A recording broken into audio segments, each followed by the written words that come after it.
Greetings. Today we continue in part 4 of Jehovah El Bethel. We begin today the call back to Bethel, which is recorded for us in Genesis 35 verses 1 through 7.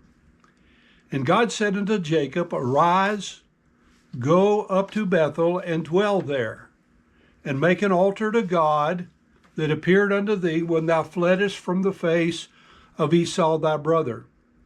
Then Jacob said unto his household and to all that were with him, Put away the strange gods that are among you, and be clean or cleansed, and change your garments.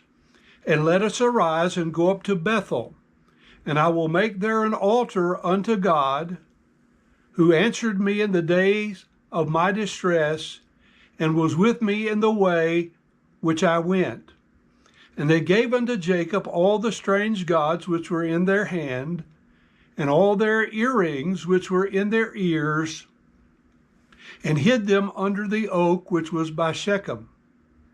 As they journeyed, and the terror of God was upon the cities that were round about them, and they did not pursue after the sons of Jacob.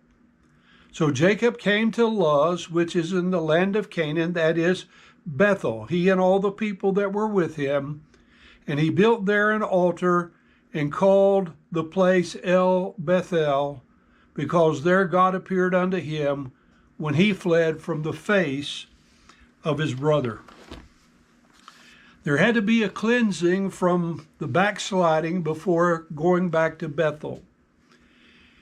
It was in particular Jacob's beloved wife Rachel, who had stolen her father Laban's idolatrous images and brought them along. They were collected and discarded under an oak in Shechem before the journey back to Bethel.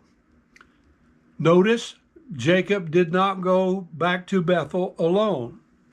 He took a multitude with him, and he gave his testimony unto them. Now God appears to Jacob by the name which he had revealed himself to Abraham in Genesis 17:1, the Almighty God. This happens in chapter 35 and verse 11.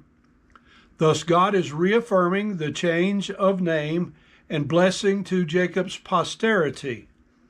God is establishing that through Jacob and his sons, the promises made to Abraham would be fulfilled in Genesis 35, 11, and 12.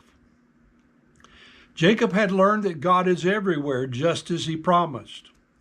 When fearful and fleeing for his very life, God appeared to him and promised to guide, protect, and bless him in his journeyings, bringing him back in safety. Jacob found God in Bethel, over 400 miles away in Haran, and Penuel and Shechem, and once again in Bethel.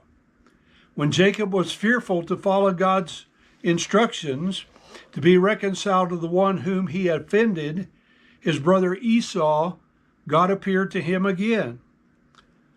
You know, God made a promise to us in Matthew 28:20, and lo, I'm with you always, even to the end of the age.